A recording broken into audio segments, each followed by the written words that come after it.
बिस्मिल्लाहिर्रहमानिर्रहीम। अस्सलाम वालेकुम। एक नेक शख्स के घर की दीवार अचानक गिर गई। इसे बड़ी परेशानी लाहक हुई और वो इसे दोबारा बनवाने के लिए किसी मजदूर की तलाश में घर से निकला और चौराहे पर जा पहुंचा। वहां इसने मुख्तलिफ मजदूरों को देखा जो काम के इंतजार में बैठे थे। इनमें एक नौजवान भी था जो सबसे अलग थलग खड़ा था। इसके एक हाथ में थैला और दूसरे हाथ में तेशा था। दोस्तों, मज़ीद वीडियो देखने से पहले आपसे गुजारिश है कि हमारे चैनल दी बर्क इन्फो को सब्सक्राइब कर लीजिए और साथ ही जुड़े बेल आइकन को दबाकर ऑल पर क्लिक कर लीजिए ताकि हमारी हर नई आने वाली वीडियो का नोटिफिकेशन आपको मिलता रहे। इस शख्स का कहना है कि मैंने इस नौजवान से पूछा, क्या तुम मजदूरी करोगे? नौजवान ने जवाब दिया, हाँ। मैंने कहा, गारे का काम करना होगा। नौजवान कहने लगा, ठीक है, लेकिन मेरी 3 शर्तें हैं। अगर तुम्हें मंजूर हों तो मैं काम करने के लिए तैयार हूँ। पहली शर्त यह है कि तुम मेरी मजदूरी पूरी अदा करोगे। दूसरी शर्त यह है कि मुझसे मेरी ताकत और सेहत के मुताबिक काम लोगे। और तीसरी शर्त यह है कि नमाज के वक़्त मुझे नमाज अदा करने से नहीं रोकोगे।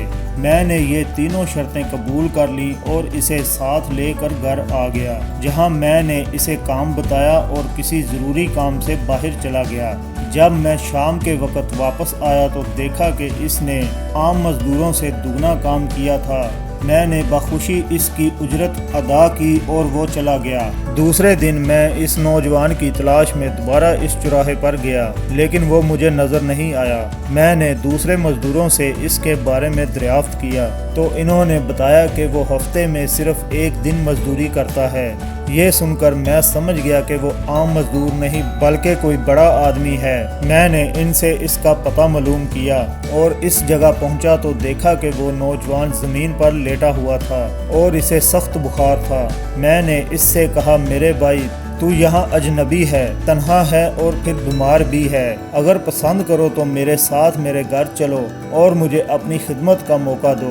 इसने इनकार कर दिया, लेकिन मेरे मुसलसल इसरार पर मान गया, लेकिन एक शर्त रखी कि वो मुझसे खाने की कोई शय नहीं लेगा। मैंने इसकी ये शर्त मंजूर कर ली और इसे अपने घर ले आया।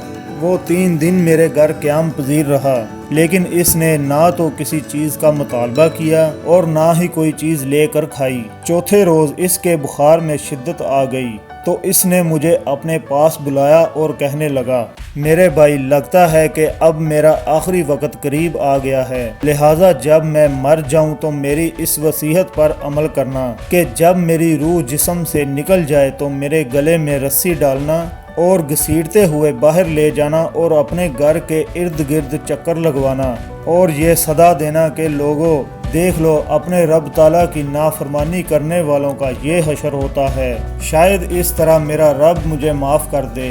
जब तुम मुझे गुस्ल दे चुको तो मुझे इन्हीं कपड़ों में दफन कर देना। फिर बगदाद में खलीफा हारून रशीद के पास जाना और कुरान मजीद अंगूठी इन्हें देना और मेरा ये पैगाम भी देना कि अल्लाह से डरो, कहीं ऐसा ना हो कि गफलत और नशे की हालत में मौत आ जाए और बाद में पछताना पड़े, लेकिन फिर इससे कुछ हासिल ना होगा। वो नौजवान मुझे ये वसीयत करने के बाद इंतकाल कर गया। मैं इसकी मौत के बाद काफ़ी देर तक आंसू बहाता रहा और गमज़दा रहा।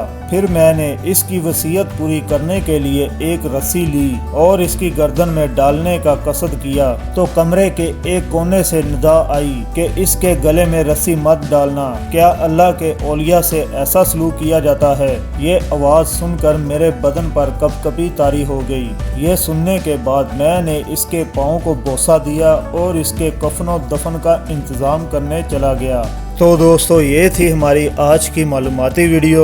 उम्मीद करता हूँ वीडियो आपको पसंद आई होगी। वीडियो को लाइक करें और शेयर करें और हमारे चैनल को सब्सक्राइब कर लें। और अगर पूरी कहानी सुनना चाहते हैं तो कमेंट सेक्शन में अपनी राय का इजहार ज़रूर करें। अल्लाह हाफिज़।